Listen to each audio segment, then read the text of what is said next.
ser de esa manera. Y bueno, vamos a disfrutar de la palabra del Señor y vamos a abrir las Sagradas Escrituras en el libro de Primera de Timoteo, capítulo 4, versículo 1 al 5. El tema para el día de hoy es los tiempos postreros. Dice la palabra del Señor, Primera de Timoteo, capítulo 4, versículo 1 al 5. Leemos la palabra de nuestro Dios en el nombre de Jesús, como dice la Escritura. Dice así: pero el Espíritu dice claramente que en los postreros tiempos algunos apostatarán de la fe, escuchando a espíritus engañadores y a doctrinas de demonios, por la hipocresía de mentirosos que, teniendo cauterizada la conciencia, prohibirán casarse y mandarán a abstenerse de alimentos que Dios creó, para que con acción de gracia participen o participasen de ellos los creyentes y los que han conocido la verdad. Porque todo lo que Dios creó es bueno, y nada es de desecharse, si se toma con acción de gracias, porque por la palabra de Dios y por la oración es santificado. Ahí donde se encuentra, incline su rostro, cierre sus ojos, vamos a elevar una oración a nuestro Dios. Maravilloso Señor, gracias Padre, gracias por este momento que nos concede, mi Dios. Gracias por tu presencia en medio nuestro. Gracias por tu presencia en cada hogar, Señor, en cada familia donde hay un hijo tuyo y se sienta con reverencia y respeto, Señor, a disfrutar de tu palabra. Yo te pido que le bendigas, Señor. Yo te suplico que le guardes, poderoso Dios. Que tu presencia, Señor, esté con ellos, Padre, en el nombre de Jesús. Que todas las promesas que tú has dado, Señor, se hagan vivas, se hagan vida en ellos y en sus hogares, Padre, en el nombre de Jesús, Señor. Te suplico por cada familia, Padre, aquella familia, Señor, que te es fiel, Señor, que te ama, mi Dios eterno. En esta hora te suplico que tu Espíritu Santo obre en esos corazones, Padre. Te suplico por aquellos, Señor, que se han apartado de ti, mi Dios. Que este tiempo les haga reflexionar, Señor Santo, y que se vuelvan a ti, mi Dios, en humillación. Que reconozcan su error, Padre, y se vuelvan a ti, mi Dios. Señor, en el nombre de Jesús de Nazaret, que tu Espíritu Santo alumbre el entendimiento y revele tu palabra poderosa, mi Dios. Dios eterno, gracias por tu fidelidad. Toma control de los aires, Señor. Toma control de las potestades de los aires, poderoso Dios. Que tu Espíritu Santo levante bandera, Señor, de victoria y de autoridad, Señor, en el nombre de Jesús. Gracias, Señor. Gracias, Padre. Amén. Así que uno se encuentra, póngase cómodo y vamos a meditar en la palabra del Señor, porque la situación está difícil alrededor del mundo. Cada día está tan difícil que es imposible pensar en tiempos finales. Es imposible que alguien no diga, ¿será que esto ya va a llegar al fin? ¿Será que los postreros tiempos nos han alcanzado? Muchas cosas podemos decir, hermano, pero solamente conforme vayan dándose los acontecimientos es que vamos a ir comprobando lo que las profecías bíblicas dicen. Así que nadie puede decir, aquí vamos en la profecía bíblica, hasta que los acontecimientos se vayan dando. Entonces vamos a ir mirando dónde va caminando la Escritura, dónde va caminando la profecía, la palabra de Dios, la palabra profética. Pero los tiempos se sienten tan peligrosos, se siente tanta inseguridad cuando usted va hacia cualquier lugar. Se siente algo inseguro y eso no podemos pasarlo por alto y nos permite pensar en que probablemente hemos llegado a los tiempos finales. Pero para comprobar si hemos llegado a los tiempos finales, no podemos pasar por alto lo que las diferentes escrituras bíblicas dicen de cómo será en aquel día. Y conforme vayamos a través de la escritura, usted se dará cuenta que por estar entretenidos en las señales, se nos ha olvidado la mejor parte de los postreros tiempos. Los postreros tiempos, hermanos, no todo es malo. En los postreros tiempos no todo es maldición. En los postreros tiempos no todo es temor, no todo es angustia, no todo es inseguridad. Lo que pasa es que eso lo vivimos a diario y nos está rodeando, nos está asediando y cada vez vemos más cerca cumplirse aquello de lo que usted le tiene temor.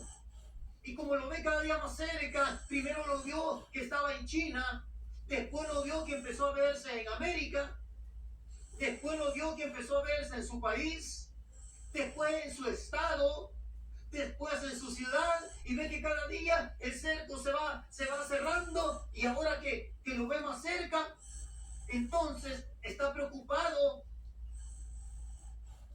Y eso hace que empecemos a pensar, es que probablemente ya estamos llegando a los tiempos finales. Conforme los años han pasado, hemos visto en las escrituras, nos han predicado, hemos leído de todo lo que iba a suceder. Y vamos a ir al Evangelio según San Mateo, pero antes quiero mostrarle lo que dice la palabra, lo que significa la palabra postrero. La palabra postrero se deriva en su etimología del latín postremus, con el significado de último o posterior, del mismo origen que los vocablos postre o póstumo. Cuando dice a la postre, está diciendo al final, al último, a la postre. Pero entonces quiere decir que es lo último o lo posterior. Que cuando la Biblia habla de tiempos postreros, habla de los tiempos últimos, de los tiempos posteriores, de los tiempos después, que nosotros podemos traducir en los tiempos finales. Eso es lo que significa los tiempos postreros. Pero antes de ir vamos al Evangelio según San Mateo, en el capítulo 24, no podemos hablar de tiempos postreros sin leer el Evangelio según San Mateo, capítulo 24. En capítulo 24, versículo 3, vamos a leer del versículo 3 al versículo 7. Es su deber, es su responsabilidad escudriñar las Escrituras. Mi deber es predicarle la verdad. Su deber es confirmar que lo que yo digo es la verdad. Su deber es descubrir si lo que yo digo es verdad. Por eso el creyente tiene esa responsabilidad en su casa. Así que no me critiquen, no murmuren, no me juzguen. Así que tome lo que es de edificación y lo demás deséchelo. Si dije algo que no es bíblico, hermanos, deséchelo. Así de simple. Vamos al Evangelio según San Mateo, capítulo 3 al 7, y dice: y estando él sentado en el monte de los olivos, los discípulos se le acercaron aparte diciendo: dinos, ¿cuándo serán estas cosas? ¿Y qué señal habrá de tu venida y del fin del siglo? Le pregunta tres cosas. Le acaba de hablar de la destrucción del templo. Y entonces le preguntan, ¿cuándo serán estas cosas? Uno. Segundo, ¿cuál será la señal de tu venida? Dos. Y la señal que habrá del fin del siglo. Le preguntan tres cosas. Entonces Jesús empieza a responderles, y en el versículo 4 les dice, lo primero que les dice es: miren que nadie los engañe. ¿Se da cuenta, hermano, que es su responsabilidad fijarse bien que no lo engañen? Nos pasamos la vida diciendo, es que el pastor fulano hace esto, el pastor el otro hace lo otro, el ministerio aquel no sirve, este no sirve, el otro, el cantante, mire, ya ahora hasta católico se hizo, y nos la pasamos murmurando, criticando y diciendo, cuando la Biblia no dice que usted se la pase juzgando a los que se equivocan. Deje que ya llegará el tiempo en que Dios juzgará. lo que dice es que usted y yo tenemos que asegurarnos que nadie nos engañe. Eso es lo que dice la Escritura. Jesús nos dijo, miren que nadie los engañe. Porque vendrán muchos en mi nombre, diciendo yo soy el Cristo, y a muchos se engañarán. Y oiréis, van a oír de guerras, y van a oír rumores de guerras. Van a oír guerras y van a oír que hacen planes de guerra, pero que no llegan a la guerra. Simplemente rumores. Miren que no se turben, no se desesperen, no se aflijan, no se acongojen por eso. Dice, no se turben, porque es necesario que todo esto acontezca, pero todavía no es el fin. Así que eso ya lo hemos visto. Ya hemos visto gente diciendo que era el Cristo, ya hemos oído de guerras, ya hemos oído rumores de guerra, y ya ha habido muchos creyentes preocupados. Cuando Jesús dijo que no teníamos que preocuparnos, porque esto era algo necesario, tenía que suceder, pero que todavía no es el fin. 7. Porque se levantará nación contra nación, y reino contra reino, y habrá pestes y hambres y terremotos en diferentes lugares. Y todo esto será principios de dolor. Esto, hermanos, es para espantar a cualquiera.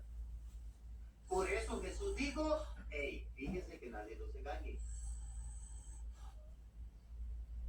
El problema es, hermanos, que si lo que está sucediendo en el mundo va de acuerdo a esta escritura, no es bueno lo que sigue. No es agradable lo que sigue. Aquí dice que sería principio de dolores.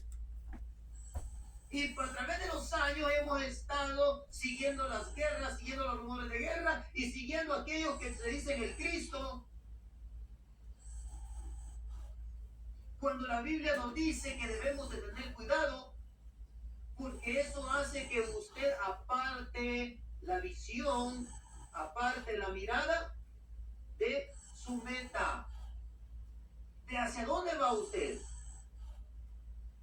Muchos creyentes están perdiendo el tiempo criticando y juzgando y hablando. Hermano, si el pastor fulano es un ladrón, no vaya a esa iglesia, pero cállese. Si aquel es un fornicario, un adúltero, no vaya a esa iglesia, pero quédese callado. Porque cuando usted cree que lo está delatando para que todos se den cuenta, usted mismo puede ser entretenido, puede ser engañado. Aquí dice. Así que eso es lo que hemos venido siguiendo, ¿verdad? Dice, miren que nadie los engañe. Versículo 10. Muchos tropezarán entonces y se entregarán unos a otros y unos a otros se aborrecerán. Y muchos falsos profetas se levantarán y engañarán a muchos. Mire esto, hermano. Muchos falsos profetas se levantarán y engañarán a muchos. Y muchos creen que delatándolo, muchos creen que juzgándolo, muchos creen que sacándolo a la luz para que todos se den cuenta y que todos vean que ellos no son engañados. Lo que sucede, hermano, que cuando usted se involucra en eso, usted también ve en el engaño. No en el engaño del profeta, en el engaño del diablo. Porque está entretenido solamente en eso. Mire el cantante fulano, el profeta fulano. Mire. Aquí dice que debemos de tener cuidado porque podemos ser engañados. ¿Para qué usted está criticando a los falsos profetas si aquí la Biblia nos dice que ya iban a ver? Lo que tiene que ver el creyente es que la escritura se está cumpliendo. Que si Maldonado dijo que en 21 días se acababa el virus, hermano, cuando usted se da cuenta que no se cumplió, usted diga, la escritura se está cumpliendo. Lo que él dijo no se cumplió, pero lo que dice la Biblia se sigue cumpliendo. Eso es lo que tiene que hacer el creyente. mirar a la escritura, dice, y por haberse multiplicado la maldad, el amor de muchos se enfriará. La escritura sigue su marcha, demostrando cuáles son los postreros tiempos. El amor de muchos ya se ha enfriado. Ahora no tenemos miembros en las iglesias debido a que queremos obedecer lo que dice la ley, porque todas estas restricciones, hermanos, son para nuestro bien. Así es que, pero antes de que sucediera esto, el amor de muchos ya se había enfriado. Muchos ya no iban, ya no visitaban las iglesias. Muchos ya no se congregaban en ningún lado. Muchos hablaban muy bonito en Facebook. Le ponían amén a comentarios bíblicos y antibíblicos, pero que eran bonitos. Y le ponían amén y lo compartían y le daban like o me gusta. Pero ellos no se congregaban en ningún lugar. Y gente así, hermanos, muchas. Y eso muestra que el amor de muchos ya se había enfriado. Eso ya estaba frío, hermano. Cuando la persona sabe que tiene que buscar a Dios, pero no lo hace, se enfrió. Se enfrió, hermano. Si estabas caliente y te enfriaste, te quedaste tibio. Y si te quedaste tibio, estás en problemas con Dios. Porque dice que no eres agradable a Dios, aunque hable muy bonito de Dios. Si la Biblia dice que el creyente tiene que congregarse, el creyente que ama a Dios debe de hacerlo. Le guste o no le guste, esté de acuerdo o no esté de acuerdo, debe de hacerlo por obediencia a Dios. Pero hoy tenemos mucha gente cristiana, mucha gente evangélica, conociendo mucho de la Biblia y creyéndose muy teólogos. Y hasta entonces, y hasta ahora puros enfermos, y hasta quieren imponer manos, pero no se congregan en ningún lado. O sea, hermano, ellos no tienen nada. Ellos no tienen nada. Porque para empezar tienen que obedecer y reunirse en algún lugar. Entonces, esa es prueba que el amor de muchos ya se había enfriado. Ya. Muchos saben que deben de buscar a Dios y sin embargo le sirven al mundo todavía. Todavía danzan y cantan para el mundo. Está como cuando lo hacían allá en Egipto. Yo amo a Dios, pero hay que adorar el becerro de oro. Y decían amar a Dios. Y mientras Moisés subía a ver qué Dios le decía, todos empezaron a adorar el becerro de oro. Todos los que decían amar a Dios. Los tiempos no han cambiado. Si el creyente no se congrega en ningún lado, hermano, o no se congregaba en ningún lado, está del lado de Egipto. No está del lado de Egipto. Esto le va a parecer quizá fuerte, hermano, pero estamos viviendo tiempos peligrosos en los que el creyente debe entender cuál es su posición delante de Dios, dónde está parado y para dónde tiene que caminar, cómo debe regresarse a Dios. Así que dice la Escritura de que el amor de muchos se enfriaría por haberse multiplicado la maldad. Hermano, pero maldad siempre ha habido, sí, pero no dentro del pueblo de Dios. La maldad se ve dentro del pueblo de Dios. Ve los predicadores que antes usted los honraba y los respetaba y eran de edificación para usted, ahora hacen lo que ellos creen que les conviene. Ahora predican solamente para su propio beneficio. Y eso, como usted y yo nos fijamos mucho en eso, criticamos, juzgamos, murmuramos, dentro de nosotros el amor hacia Dios se va enfriando. Y por eso muchos dicen, no, si yo soy mejor que el que va a la iglesia, y si soy mejor que el que va a la iglesia, pues entonces ¿para qué voy a la iglesia? Y se va enfriando, se va enfriando. Y por eso muchos no se congregaban en ningún lugar. Y ahora pues tienen la excusa perfecta. No, hermano, que está difícil. Ahora no dejan congregar. Ahora sí yo quería, hermano. Ahora sí. A muchos de repente le está saliendo el amor hacia Dios, hermano. Yo espero que después de que pase todo esto, sigan con esa llama prendida y quiero verlos en la iglesia. Esos que no se congregaban y que ahora ven que le ponen amén y comparten las cosas de Dios y textos bíblicos, quiero verlos en la iglesia después de que pase todo esto. Ahí voy a saber si era nada más por miedo, para ver si acaso Dios los protegía. Ahí vamos a ver después de que pase todo esto. Pero eso es porque el amor de muchos se va enfriando poco a poco, sin que se dieran cuenta. Ahí mismo el capítulo 24, versículo 24. Porque se levantarán falsos cristos y falsos profetas y harán grandes señales y prodigios de tal manera que engañarán, si fuere posible, aún a los escogidos. Esto es dentro del pueblo de Dios. Porque ahí es donde están los escogidos. Así que el creyente tiene que entender, no tiene que seguir los milagros, no tiene que seguir al predicador porque es famoso. No es que el artista fulano se convirtió a Dios y ahora es pastor y la iglesia, una mega iglesia llena toda. Y le está predicando cosas sin sentido, hermano, que no son bíblicas, y risa, y diciendo amén y levantando las manos como si todo fuera de Dios.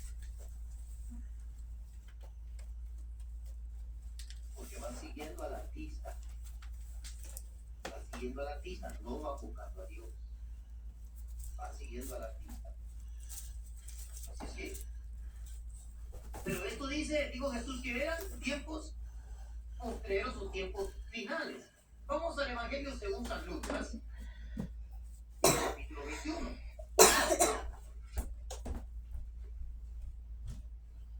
Lucas capítulo 21.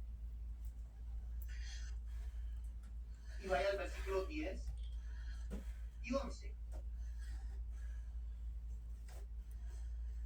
Ya vimos que muchos vendrían en el nombre de Jesús, otros serían falsos profetas y se multiplicaría la maldad dentro del pueblo de Dios de tal manera que el amor de muchos se enfriaría. Ahora, Lucas capítulo 21, versículo 10 y 11. Esta es la versión de Lucas. Entonces les dijo, se levantará nación contra nación y reino contra reino, y habrá grandes terremotos. Esto no lo dice Mateo. Y en diferentes lugares, hambres y pestilencias, y habrá terror y grandes señales del cielo. Muchos están esperando ver las señales del cielo, porque piensan que todo lo que sucede es natural. La superluna, hermano. O no, hermano, eso ya fue hace años. Sí, pero es en el cielo. Y en el año 2037 va a volver otra vez. Sí, pero es en el cielo. Ya empezaron a caer meteoritos en algunos lugares. Ya empezaron. Y eso es en el cielo. Y usted mira en Facebook gente posteando y poniendo ahí fotografías de ángeles que se formaron en el cielo y no se dan cuenta de que la sigue cumpliendo. Piensan que eso es de Dios. Eso no quiere decir que es de Dios. Esto quiere decir que las señales, que la Biblia sí es de Dios y que la Biblia sigue cumpliéndose. Y como en el año 2037 vamos a tener una superluna otra vez, entonces por eso es normal, es natural. Eso solo quiere decir, hermano, que los científicos ya calcularon los tiempos, pero siguen siendo señales en los cielos. Siguen siendo. No dejan de serlo nomás porque ellos ya calcularon los tiempos. No dejan de serlo por eso. Simplemente que a veces nosotros nos acostumbramos a todo de tal manera que lo vemos todo normal, natural. ¿Cómo, verdad? ¿Cómo el mundo se sorprendió cuando empezó a salir el SIDA? Y todos asustados, temerosos, oye, el SIDA y el contagio, y hay que cuidarse, y tenga relaciones, pero cuídense, y mira, tenga cuidado con quien lo hace, hágalo, pero tenga cuidado con quien lo hace. Y hoy en día, muy cuidado de SIDA, sigue siendo igual peligroso. Sigue muriéndose la gente igual, pero se han acostumbrado. Si esto que está sucediendo hoy en día no pasa, el mundo se va a acostumbrar a vivir con este virus. Y más si encuentran una vacuna que lo controle, se van a acostumbrar a este virus. Y va a pasar el tiempo y se les va a olvidar, como en el año 1919, que la fiebre llamada española mató a muchos, pero ya se les olvidó a todos. Y ahora viene a la memoria porque ha matado a muchos de igual manera. Pero nadie se acordaba. Aprendió a vivir. Aprendió a vivir con eso. El mundo se acostumbra. Y ya no lo ve como una señal, ya no lo ve como el cumplimiento de las escrituras, sino como algo natural que está sucediendo. Vamos a salir de esta. No te preocupes. Y el mundo no se corrige, no se vuelve a Dios, no deja de hacer lo que está haciendo.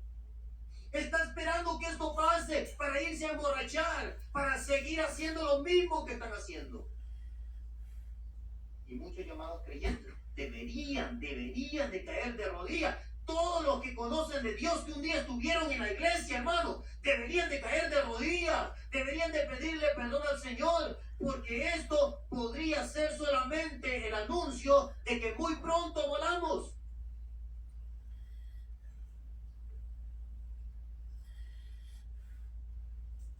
Así que eso, ya nos acostumbramos a vivir con los terremotos, hermano. Ya nos acostumbramos a vivir con las hambres en muchas partes del mundo. Y ahora no solo nos acostumbramos, sino que le reclamamos a Dios. Y ahí está. ¿Y qué hace ese Dios? ¿Qué hace con tanto pobre, con tanto niñito muriéndose, con tanto? ¿Y qué hace? Pero la escritura sigue en su marcha. Pestilencias. Habrá terror y grandes señales del cielo. Lucas lo dice un poquito diferente y le añade un poquito más de información. Entonces, a esto le sumamos que vendrían falsos profetas, a esto le sumamos que vendrían engañadores, a esto le sumamos todo eso. Vaya, regresemos a Primera de Timoteo.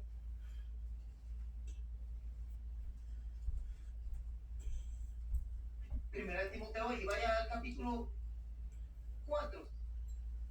Ahí donde estábamos al principio.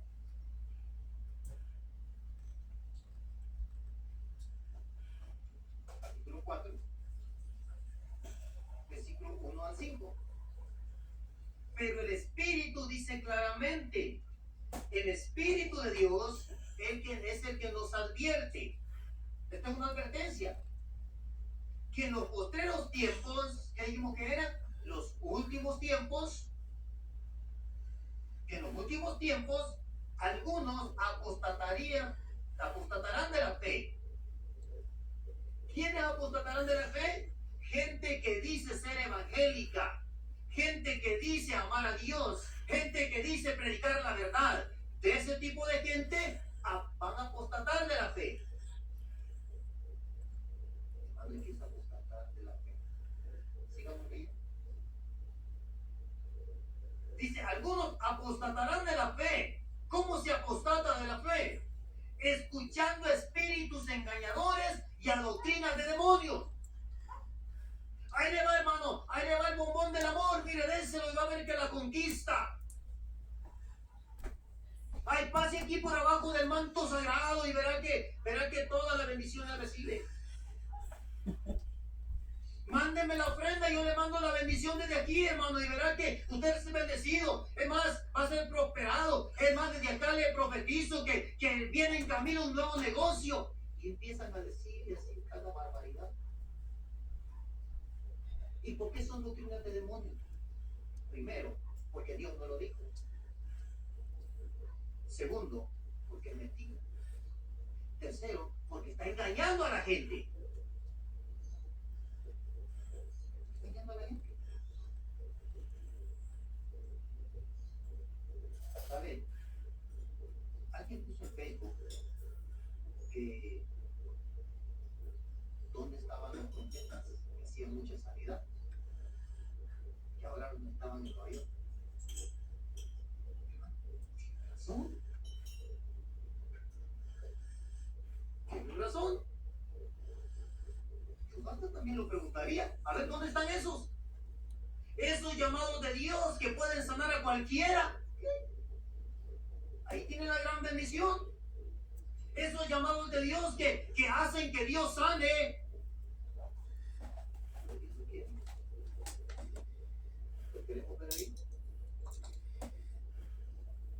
Porque muchos creen que Dios sana a todos, hermano. Dios es un Dios de planes. Dios es un Dios de propósitos. Cuando Dios sana a alguien es porque Dios tiene un propósito. Cuando Dios le hace un milagro a alguien es porque Dios tiene un plan, tiene un proyecto. Ya tiene establecido el plan y por eso lleva a cabo el milagro. Nuestro Dios es un Dios de propósito. Él cumple su propósito de cada creyente. Lo que pasa es que el creyente no entiende cuál es el propósito. ¿Con qué propósito Dios lo llama a usted? ¿Para que esté sentado en una iglesia? ¿O para que ahora nomás esté sentado ahí frente a la tablet, frente al teléfono? ¿Para eso lo llamó Dios? ¿Cuál es el propósito? Si usted cree eso, hermano, cuidado. Podría estar escuchando espíritus engañadores. Si usted cree que Dios lo va a prosperar, lo va a multiplicar, lo va a hacer millonario, nomás porque sí. Tenga cuidado.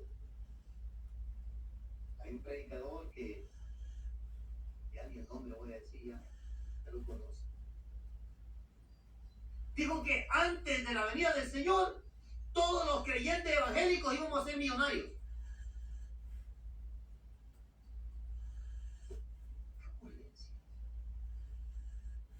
Eso dijo, ejemplo les he dado. Y Jesús, dice la Escritura, se hizo pobre siendo rico. Y al joven rico le dijo, ¿sabe qué? Le dijo, cumple los mandamientos. Le dijo, todos los he cumplido, le dijo desde mi juventud. Bien, hermano, ese joven rico, usted lo puede criticar todo lo que quiera, pero era mejor que nosotros. Cumplía los mandamientos, dice. Y Jesús no le dijo, espérate, ¿no es cierto? Jesús no le dijo eso. No lo contradijo. Jesús sabía que él sí estaba cumpliendo los mandamientos. Y si Jesús nos va a hacer millonarios a todos, ¿por qué al joven rico le dijo, vende lo que tiene y dale al pobre? ¿Dónde están los de la prosperidad? Quiero que me contesten. ¿Por qué?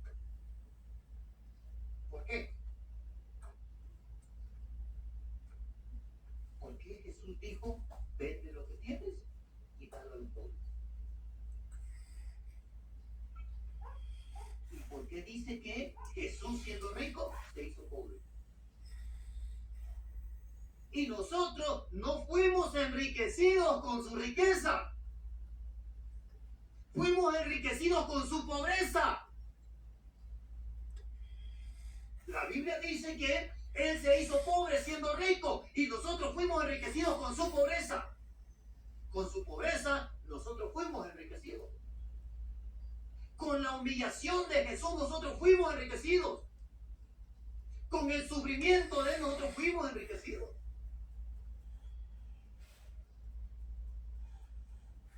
Pero la gente está escuchando de todo, hermano.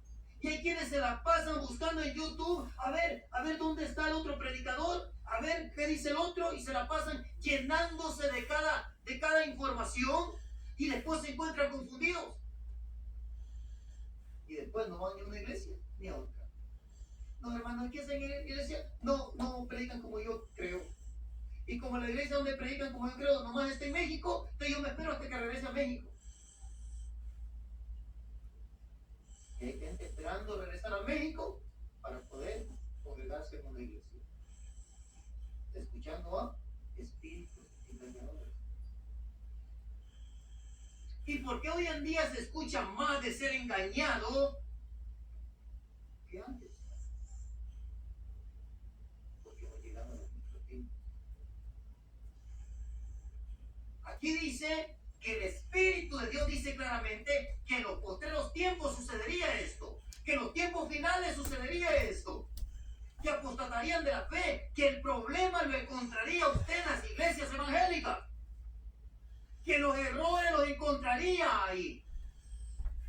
Y dice que allí es donde usted escucharía a engañadores, espíritus engañadores, y allí lo escucharía la doctrina de demonios. Por la hipocresía de mentirosos que, teniendo cauterizada la conciencia, empiezan a poner prohibiciones. Prohibirían casarse, mandarían a abstenerse de alimentos que Dios creó para que con acción de gracia participasen de ellos los creyentes y los que han conocido la verdad. Así que, hermanos, el creyente hoy en día tiene que tener mucho cuidado. No todos los predicadores que usted escucha son de Dios, ni todos le predican la verdad. Por eso usted tiene que abrir su Biblia, usted tiene que corroborar, usted tiene que ser como la iglesia de Berea, que aún no estaba en los tiempos finales, pero ellos de igual forma comprobaban lo que el gran Pablo, estudiado a los pies del gran maestro Gamaliel, le estaba enseñando. Ni Pablo, con todo su currículum, era de fiar cuando se refería a la eternidad. ¿Y por qué muchos creyentes defienden al pastor, defienden a todo, hermano? Vean lo que dice la palabra de Dios. A esos tiempos hemos llegado. A esos tiempos de escuchar doctrinas de demonios.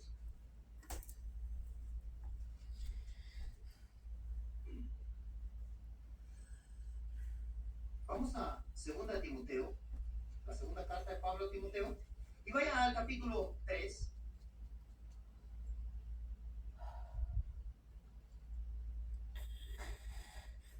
Versículo 1.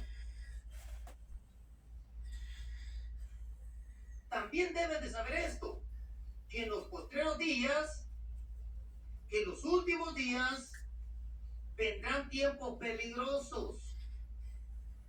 ¿No les suena familiar esto? Vendrán tiempos peligrosos, porque habrán hombres amadores de sí mismos. Se aman a sí mismos, no aman a Dios, se aman a sí mismos. Ávaros, queriendo obtener ganancias, dinero. Vanagloriosos, queriendo que los exalte el gran profeta, el gran siervo de Dios, el gran líder, ministro. Vanagloriosos, soberbios. No les puede llamar la atención o decirles que se equivocaron. Blasfemos, desobedientes a los padres, ingratos, impíos, sin afecto natural, implacables, calumniadores. Calumniadores, no, hermano. A la iglesia de la esquina no vaya, ese es del diablo. Calumniadores. Con el pastor ese no se mete, hermano, porque ese no es de Dios. Calumniadores, hermano. Calumniadores. intemperantes, crueles, aborrecedores de lo bueno, traidores. Traidores.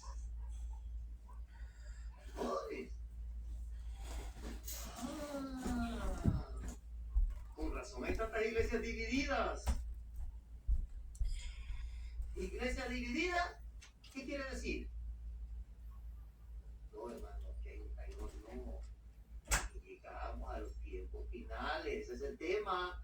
Llegamos a los tiempos postreros. Iglesia dividida, llegamos a los tiempos postreros.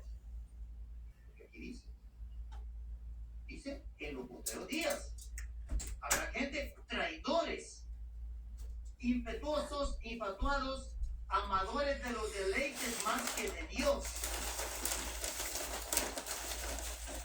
que tendrán apariencia de piedad, pero negarán la eficacia de ellos o de ella. Y a estos, hermanito, no lo siga. A estos, hermanito, abandone esa iglesia, por favor. Abandone esos líderes, esos ministros, abandónelos. Aquí dice a esos, evítalos. Cuando mi Biblia dice así, yo no sé cómo diga la suya. La mía dice que los evite. Evítalos. Pero vemos, hermano, cómo la palabra de Dios nos muestra las cosas que van a acontecer en los últimos tiempos, en los últimos tiempos. Ay, hermanos, eso no es nada nuevo. No, hermanos, no es nada nuevo. Lo que pasa es que usted y yo nos hemos acostumbrado a eso.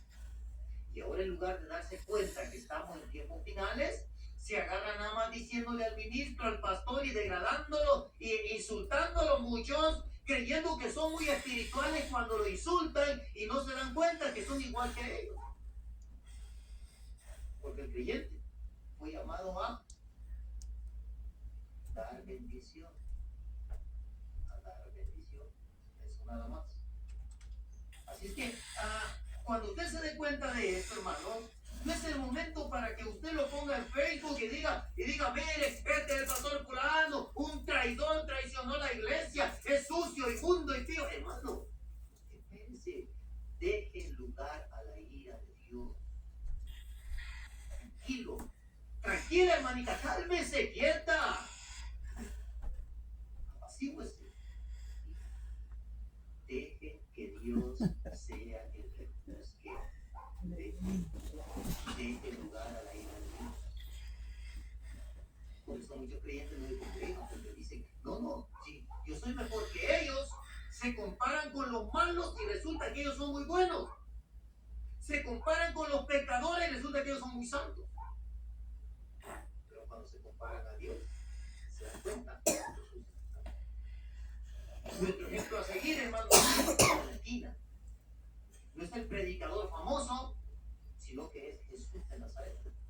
Él es nuestro ejemplo a seguir.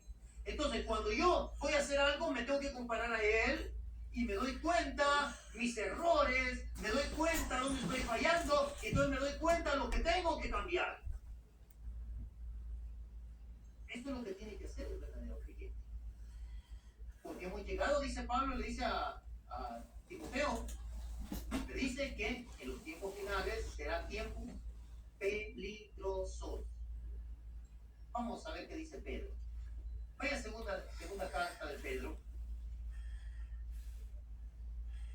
Ahí más adelantito, como casi llegando al Apocalipsis. Ahí está la segunda carta de Pedro. En el capítulo 3. Y vaya al versículo 3. En adelante. Pedro le escribe a la iglesia y le dice en el capítulo 3, versículo 1, dice, hermanos, esta es la segunda carta que os escribo. Y en ambas, en las dos cartas, despierto con exhortación vuestro limpio entendimiento, para que tengan memoria de las palabras que antes han sido dichas por los santos profetas y del mandamiento del Señor y Salvador dado por vuestros apóstoles. Sabiendo primero esto, que en los posteriores días, en vendrán burladores, andando según sus propias concupiscencias, según sus propios deseos carnales, y diciendo, ¿dónde está la promesa de su advenimiento? ¿Dónde está aquel Jesús que dijo que iba a venir? Porque desde el día en que los padres durmieron, todas las cosas permanecen así como desde el principio de la creación. Estos, ¿quiénes son estos? Son los que preguntan por la promesa del advenimiento, de la venida. Sí, estos ignoran voluntariamente que en el tiempo antiguo fueron hechos por la palabra de Dios los cielos y también la tierra, que proviene del agua y por el agua subsiste. Por lo cual el mundo de entonces pereció anegado o ahogado en agua. Pero los cielos y la tierra que existen ahora están reservados por la misma palabra, guardados para el fuego en el día del juicio y de la perdición de los hombres impíos. Esto es lo que se espera en los tiempos finales. De lo que estamos hablando, de la palabra del Señor, que dice en los postreros tiempos. Sabiendo esto, que vendrán gente que burladores, andando según sus propios deseos, y le van a predicar, y hermano, sabiendo que son burladores, sabiendo que son traidores, sabiendo que son falsos, les extraña que digan de que encontraron un nuevo evangelio. ¿Por qué le extraña que digan que están volviendo a la religión universal? ¿Por qué le extraña? ¿Sabe qué pasa? Que el creyente ha hecho de los predicadores y los cantantes unos ídolos. Y entonces, sin darse cuenta, fueron engañados y han regresado a la idolatría. Hay creyentes evangélicos idólatras. Están idolatrando a los artistas. Y nomás no le diga a usted de que aquella persona ya no quiere ser evangélico. Porque no, se le echa encima, hermano. Porque lo detienen acá por la espada. Pero eso no es de sorprendernos. La Biblia nos dice que eso sucedería. La apostasía, hermano, no sucedería fuera de la iglesia. La apostasía sucede dentro de la iglesia. Allí es donde usted lo va a ver. Y por eso el amor de muchos se va a enfriar. Porque tienen puesta la mirada en el creyente, en el miembro, tienen puesta la mirada en el pastor, en el líder, en el diácono, en el ministro. Y lo ponen en un pedestal. Y cuando usted falla, se desploma. Y todos los que lo idolatraban se desploman con él también. Y ahora, usted no quiere nada de Dios. ¿Cómo yo puedo ser evangélico? Si mire, aquel que era cantante famoso, que decía que adoraba, mire cómo está. ¿Yo para qué, güey? Tal parece como que culpan a Dios por lo que ellos hicieron. Cuando la Biblia nos dice que eso sucedería. No debería extrañarnos, no debería sorprendernos, hermanos, de todo esto.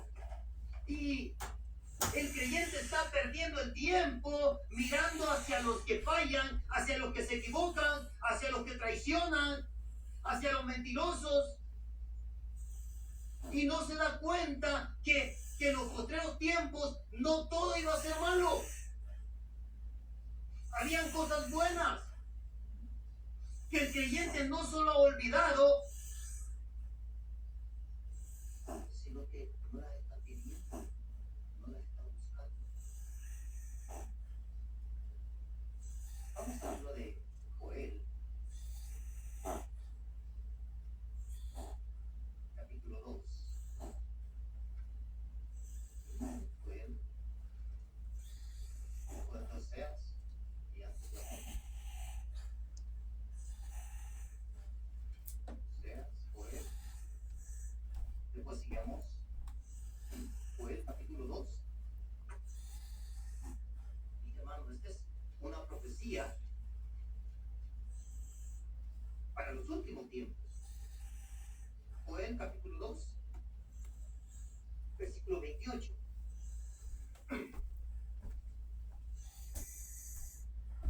Después de esto, derramaré mi espíritu sobre toda carne, y profetizarán vuestros hijos y vuestras hijas. Vuestros ancianos soñarán sueños, y vuestros jóvenes verán visiones.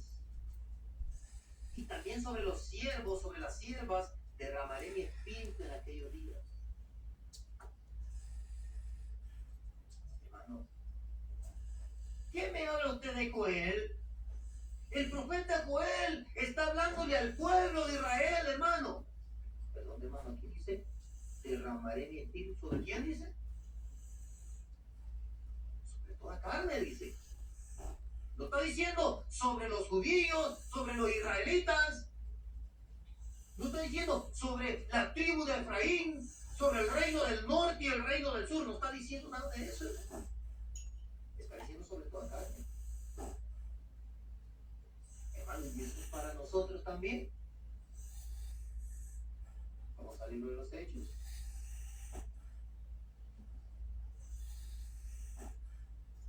Porque el creyente está perdiendo su tiempo mirando cómo la escritura se cumple y está poniendo su mirada no en el cumplimiento de la escritura, sino en aquellos que la escritura dice que van a aparecer en los tiempos finales. En el libro de los Hechos, capítulo 2.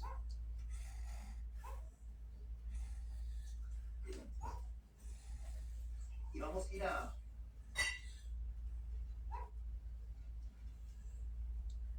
versículo 17. Pero antes que vaya al 17, vamos a leer el 14. Hechos 2:14. Porque allí dice, entonces Pedro, poniéndose en pie con los 11, ahí estaban los 12, ahí estaba Matías también, alzó la voz y les habló diciendo, varones judíos y todos los que habitáis en Jerusalén. Y entonces le empieza a predicar. Y durante la predicación llegamos al versículo 17. 16. Mas esto él lo ha dicho por el profeta Joel. ¿De qué estaba hablando? ¿De qué estaba hablando? Si usted empieza a ver el capítulo 2 y en el versículo 1, empieza a hablar de que estaban todos juntos y estaban 120 esperando en el aposento alto, y entonces vino el Espíritu Santo por primera vez y se derramó como lenguas de fuego. No eran lenguas de fuego, era como parecido, similar a las lenguas de fuego, y se fue derramado en todos los 120 que estaban ahí. Y como allá habían no solo judíos, sino que habían de todas las naciones que habían llegado allá a Jerusalén, entonces todos estaban atónitos y no sabían qué estaba pasando. En ese momento Pedro se para y empieza a predicarle, y mientras les está predicando llegamos al versículo 16. Mas esto es lo dicho por el profeta Joel, que en los postreros días dice, derramaré de mi espíritu sobre toda carne. Y cuando dice, y vuestros hijos y vuestras hijas, no le está hablando solamente a los judíos. Ahí había, dice, de todas las naciones bajo el cielo. Usted puede leer en su casa el capítulo 2, y allí ve cómo es derramado el Espíritu Santo. Y entonces, en el versículo 9, ahí le dice de todas las naciones que había, de partos, medos, elamitas, los que habitan en Mesopotamia, en Judea, en Capadocia, en el Ponto, en Asia, Frigia, Panfilia, Egipto, las regiones de África, Cirene, romanos, judíos, prosélitos, o sea, convertidos al judaísmo, de Creta, cretenses, árabes, había de todas las naciones, hermano. Y a eso de todas las naciones, Pedro está tratando de explicarles lo que estaba pasando en el aposento alto. Y allí explicándoles a ellos les dice, y en los postreros días dice Dios, no les dice les estoy enseñando yo, dice Dios,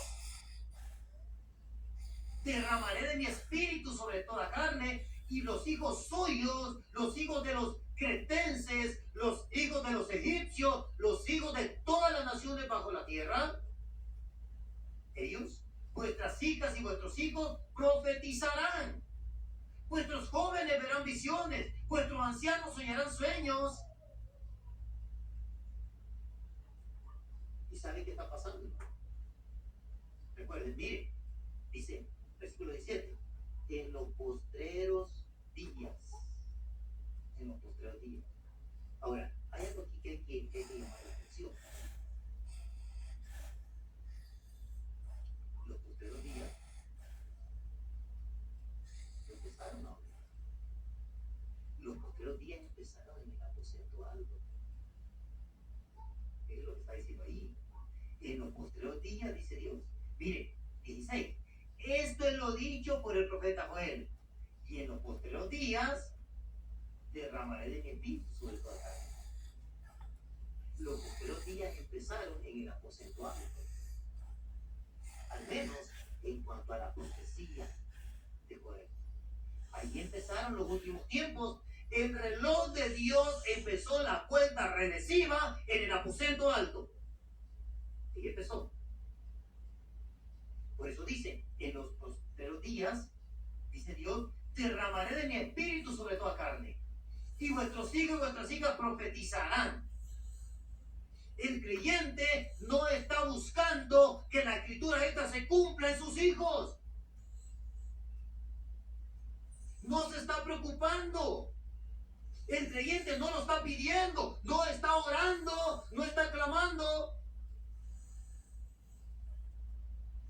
Ahora, hermano, el verdadero creyente clama, suplica, porque sabe que no tiene ningún privilegio delante de Dios. El verdadero creyente entiende que no tiene ningún privilegio delante de Dios, que puede estar delante de Dios solo por misericordia. Nada más. Si Dios nos quita la misericordia, se nos acabó todo. Es la misericordia de Dios la que nos tiene de pie, la que nos sostiene, la que nos guarda, la que nos protege y la que nos permite también humillarnos delante de Dios. El creyente no exige. El creyente no puede exigirle a Dios. El creyente no puede reclamarle a Dios. Es que, hermano, ¿sabe qué?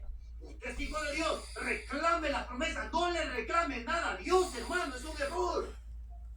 Suplícale, lucha, suplícale, humíllate, dile, Señor, sé que no lo merezco, Señor, sé que no, si tú no me contestas, si tú no me miras, Señor, estás en todo tu derecho y sigues siendo el mismo, seguiré creyendo en ti, seguiré amándote, adorándote, buscándote, siempre aunque no me conteste, porque ¿sabe qué? Yo no soy nada. Así que, Señor, si fuera posible, Señor, que lo que dijo el profeta Joel se cumpla en mis hijos. Así tiene que llegar el creyente. No, hermano, usted declárelo. Usted, hermano, proclámelo. ¿Qué estamos diciendo? Doctrinas de... Hermano, decrételo. Yo lo decreto, hermano. Hermano, eso es antibíblico. Ninguno de los apóstoles decretaron nada. Usted puede decir la Biblia y vea cuál de los apóstoles llegó proclamando y exigiendo. No, hermano. Todos llegamos humillados ante Dios. El verdadero creyente, los creyentes evangélicos han perdido la noción de lo que quién es Dios. Y vienen reclamando y pidiendo y ejerciendo su derecho como creyentes, hermano. Ningún creyente tiene derechos. Yo no tengo ningún derecho a nada, hermano. Yo no tengo derechos. Yo vengo delante de Dios y primero le adoro, lo engrandezco y trato de enamorarlo y ganármelo. Y después cuando creo que ya lo enamoré, entonces le suplico. Le ruego y si es necesario le lloro y le digo, Señor, por favor. Y si con todo eso Dios no me contesta, hacerlo. Así es, amén. Y lo sigo haciendo. ¿Por qué? Porque lo hago porque Él es Dios. Él es Dios. Pero los creyentes hemos perdido el sentido de cómo se acerca uno a Dios. Y lo peor de todo, enseñamos a otros creyentes. No, hermano, usted tiene derechos espirituales y reclámelos y díganlo. Hemos llegado a tiempos finales. La creyente se le ha olvidado estas promesas porque ha sido engañado por espíritus engañadores. Ya no llega humillado delante de Dios. Se ha vuelto un altivo, vanaglorioso, egocéntrico. Él es el grande, Él es el que puede. Es que, hermano, somos hijos de Dios. Y venga, diga, declárelo, Dios. Se nos ha olvidado, primero, que si llegamos a los últimos tiempos, si llegamos a los tiempos postreros, en esos tiempos, Dios derramaría de su espíritu. En estos tiempos, nuestros hijos y nuestras hijas profetizarán. Nuestros jóvenes van a ver visiones. Nuestros ancianos, mire, estarán vivos todavía, soñarán sueños.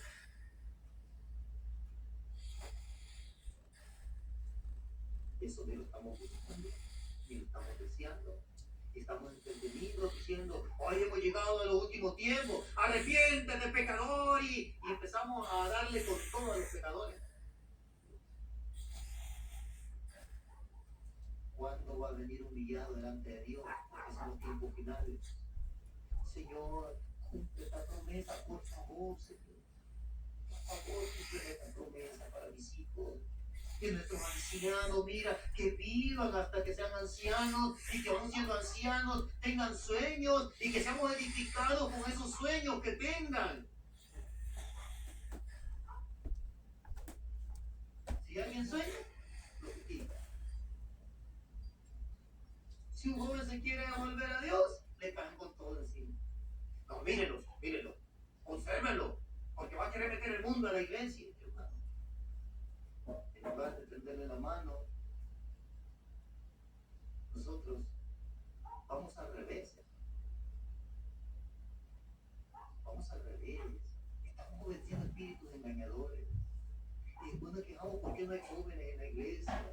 Si cuando quieren ir los apaleamos, hermano. Es que se tienen que enderezar. ¿Cuándo tardó usted en enderezarse? ¿Cuánto tardé yo en enderezarme? Me rogaban, me suplicaban, lloraban frente a mí diciéndome que tenía que buscar a Dios y yo no quería. A mis 23 años me sentía el más grande de todos. Hasta que llegué a una iglesia en la que nadie me criticó, nadie me gustó, nadie me dijo nada. Me aceptaron como llegaba, con mi camisa abierta del pecho, me aceptaron con el cabello largo, me aceptaron, hermano, con mis pantalones flojos, así, me aceptaron tal y como yo iba. Y nadie me dijo, muchacho, córtate el pelo porque Dios dice. Nadie me dijo nada. Y el Espíritu Santo me hizo sentir que yo era un hombre, que como hombre tenía que parecer delante de Dios. Y ese día pedí que me tocara. Pero ¿qué tal si alguien hubiera venido contra mí y me hubiera dicho, hey, sucio, inmundo, asqueroso, hermano? Yo me voy a decir eso.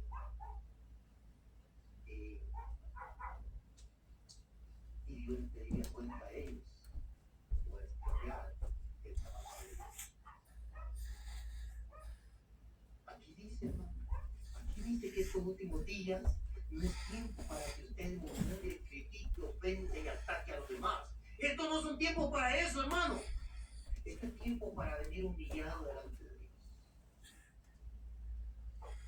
Este momento para rogarle al Señor que mire, no todo es malo en los tiempos finales. No todo es malo. ¿No se acuerda, hermano, que la gloria postrera sería mayor que la primera? La primera gloria fue mayor que la primera. La primera gloria era la que estaba en el templo. Ahí se manifestaba la gloria de Dios. Después, el Verbo se hizo carne y vimos su gloria como el unigénito de Dios. Esta gloria era mayor que la del templo.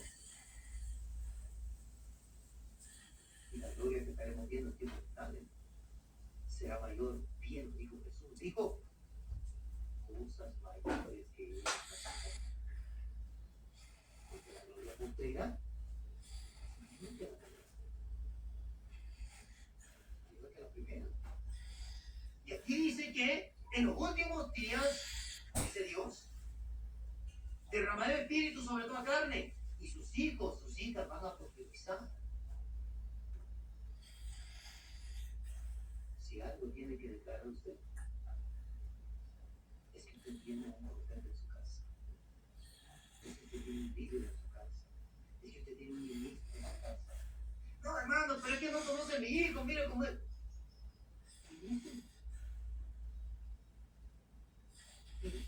Muchos, ya vamos a ver, muchos hoy en día, y con justa razón, están declarando escritura bíblica que debemos ser cubiertos por Dios. Tienen razón, porque así lo dicen. Pero no quieren declarar lo que la Biblia dice respecto también a esto. Aquí dice que en los últimos días no solo el Señor derramará de su espíritu sobre toda carne. Por eso, hermano, yo creo que después de que pase todo esto, va a haber un gran avivamiento en las iglesias.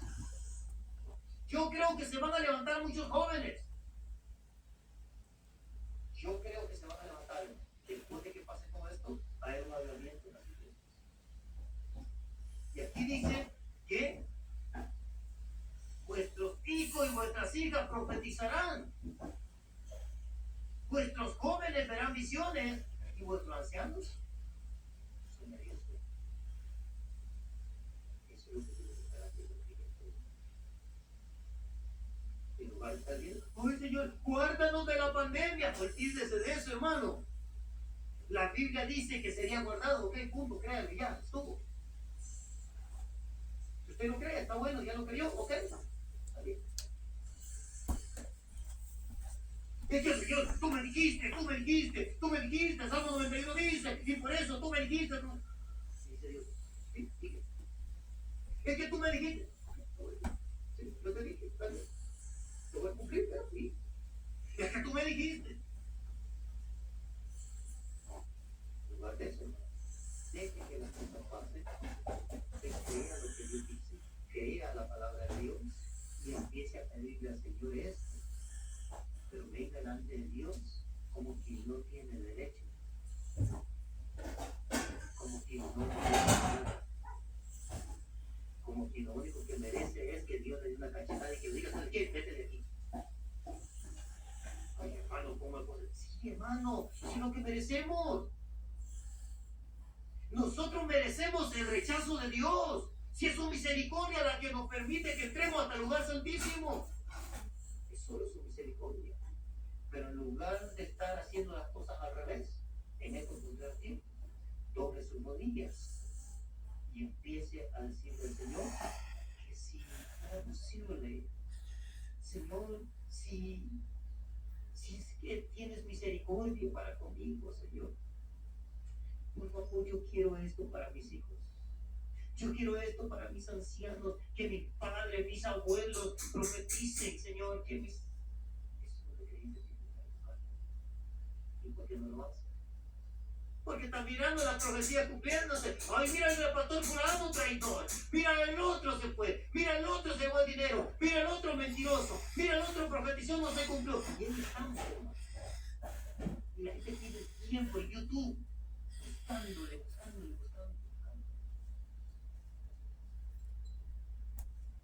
Los otros preocupados por la pandemia que hoy nos viene, entonces así se te va a llegar, hermano.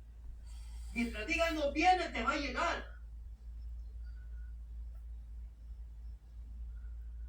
Tienes que estar quieto y va a ver la pandemia. Estos otros tiempos, no todo es malo. El Espíritu de Dios se derramaría en el tiempo de Dios. Eso es lo que tiene que estar buscando el creyente hoy en día. Hoy en día el creyente tiene que estar buscando esto, la escritura, la profecía de Joel tiene que estarla buscando hoy en día. Yo quiero ver a mis hijos profetizando, Señor. Yo lo quiero ver. Yo quiero ver que ellos profeticen, mis hijas que profeticen. Eso es lo que quiero ver, Señor. Yo quiero ver a mis jóvenes viendo visiones y diciéndome, el Señor me mostró esto. Y uno dice, ¡ay, gloria a Dios! Entonces vamos bien. Entonces me tengo que enderezar. Entonces tengo que cambiar. Porque Dios le mostró la visión. Pues anciano, señora, esto es lo que tiene que ocurrir hoy en día. Pero lo que te llama es buscar. Esto es lo que tiene que estar viviendo. Esto es lo que tiene que estar viviendo. Usted que es miembro, hermano, no tiene esta preocupación más que ver que se cumpla la palabra de Dios en su vida y en sus hijos. Los pastores tenemos otras preocupaciones. Tenemos la carga de nuestros hijos, de nuestra familia, y también de los hijos. Usted no sabe lo preocupado que estoy yo con esta familia. El virus no me preocupa. No, el virus no me preocupa.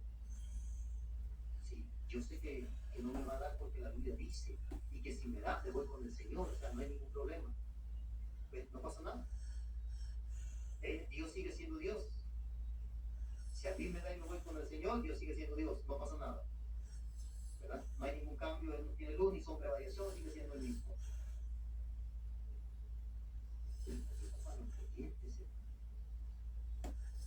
Me preocupa que antes no se congregaban cuando había oportunidad. Y ahora que no se puede, usted no sabe cómo yo le clamo a Dios. Usted no sabe cómo yo le lloro a Dios. Usted no sabe cómo yo le pido por nombre de cada creyente y por aquellos que se olvidaron de Dios, pero que deberían de volver. Usted no sabe cómo yo le clamo, hermano, por los creyentes de todo el mundo, de las iglesias de México, de cada iglesia, hermano, de cada país, para que la fe no decaiga, para que la fe no falte. Esa es mi preocupación. La suya debería ser que la escritura de Joel se cumpla en su vida. Eso es lo que tiene que estar pidiendo el creyente. Ya olvídese, hermano, si el pastor se equivocó, falló, se entregó, no se entregó, se robó la iglesia, la dividió, olvídese de eso, hermano. Eso solamente me confirma que los días postreros ya no se alcanzan. Y que en el momento otro volar. Para finalizar, usted que nos está escuchando, si un día desaparecemos los creyentes, quiero que sepa que lo que sucedió fue el arrebatamiento de la iglesia. Que Jesús vino por nosotros, que nos fuimos a gozar a la boda del Cordero, y que ahora se encuentran problemas y que tendrá que luchar por su cuenta para permanecer fiel a Dios. No serán los extraterrestres, hermano. No será ninguna arma química, biológica, bacteriológica. No será nada de eso. Quiero que lo entienda, hermano, porque cuando vayamos no habrá nadie que le pueda decir.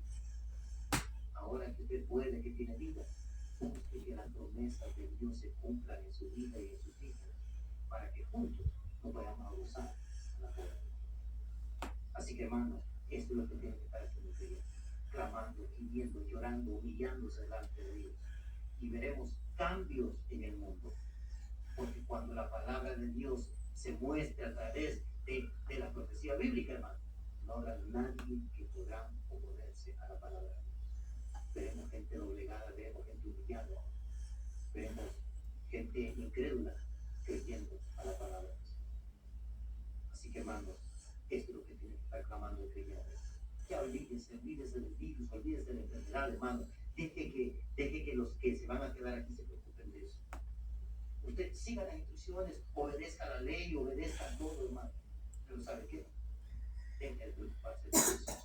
Preocúpese porque el Espíritu Santo sea derramado en usted, en su familia, en sus hijos, en sus ancianos, y que esta palabra se cumpla, porque desafortunadamente los que usted lo tiene nos alcanzan.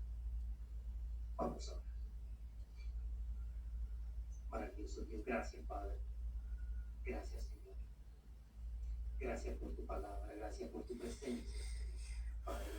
Yo te suplico y yo te ruego que los creyentes, Señor, y no creyentes, Padre, que reflexionemos, Señor, y que nos volvamos a ti, Padre. Que vengamos delante de ti humillados, Señor. Que no estemos preocupados, Señor, por las aflicciones de esta tierra. Que más bien observemos las profecías bíblicas esperando la redención, Señor. Esperando ese día en que seamos arrebatados y nos vayamos a las bodas del Cordero. Dios eterno, yo te suplico, Padre, por aquellos creyentes que se habían apartado de ti, Señor. Que se vuelvan, Padre, en humillación. Que se vuelvan a ti, poderoso Dios. Aquellos jóvenes, Señor, que deberían de estarte adorando y se habían apartado de ti, Señor. Que reflexionen y se vuelvan a ti, maravilloso Dios. Por aquellos creyentes que ya no se congregaban, Señor. Por aquellos creyentes que habían dejado el camino, Padre. Señor, exalta tu nombre, Padre de gloria. Que todo esto que sucede alrededor del mundo obre para bien en los creyentes, Padre, y que haya un avivamiento a nivel mundial, Padre de gloria, en el nombre de Jesús, y que muchos sean alcanzados, Señor, para la gloria de tu nombre. Que todo tu nombre sea exaltado, Señor, que tu nombre sea reconocido a nivel mundial, poderoso Dios. Dios eterno, gracias por tu fidelidad, Señor. Edifica tu iglesia, Padre, a reflexionar a los creyentes, Padre de gloria, aquel que no se preocupaba, Señor, que le entre el temor, Padre, y la desesperación por estar cerca de ti, mi Señor. Dios eterno, gracias por tu fidelidad, Señor. Concédenos, Padre, disfrutar